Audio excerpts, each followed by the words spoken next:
আজি ৰাতিপুৱাও আমাৰ জমিয়ত উলেমা হিন্দৰ মাদানী সাহাবে মোক ধমকি দিছে। কেইদিনমান আগতে অসমলৈ আহি ৰাহুল গান্ধীয়ে মোক ধমকি দিছে।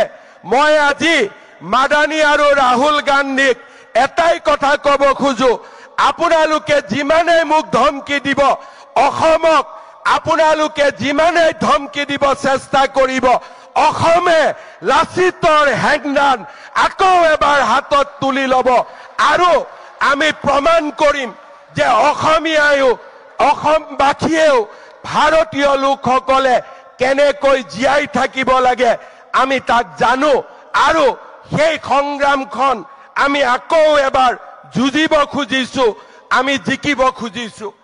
আমাৰ এটাই কথা, চিনাকি মানুহক আমি বসুন্ধৰাৰ জৰিয়তে মাতি দিম।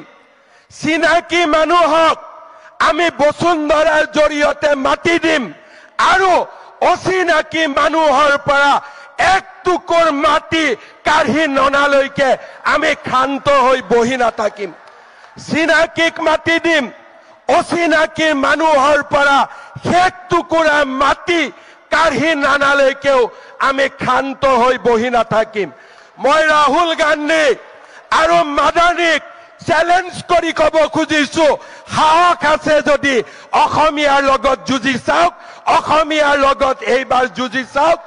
অসমীয়া জাগিছে আৰু এই জাতিটোক আপোনালোকে এতিয়া ধৰি ৰাখিব নোৱাৰে।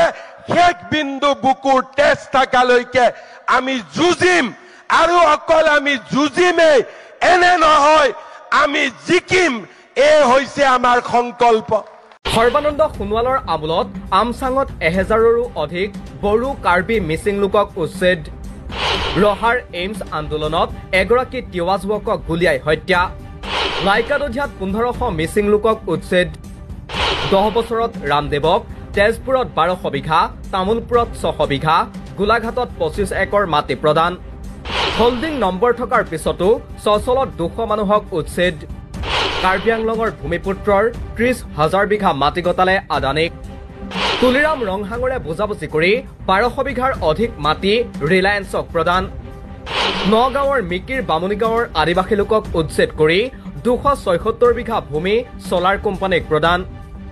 কামৰূপৰ দৰাবিলৰ 160 ভূমি এটা ব্যক্তিগত কোম্পানীক প্ৰদান। পলাশবাৰীৰ বৰদুৱাৰত 2100 ৰাভা গাৰো পৰিয়ালক উচ্ছেদ কৰি 4500 বিঘা মাটি ব্যক্তিগত কোম্পানীক গতাই দিয়াৰ সিদ্ধান্ত। কোকৰাঝাৰৰ পৰ্বতঝোৰাত 3600 বিঘা ভূমি আদানীক দিয়াৰ সিদ্ধান্ত।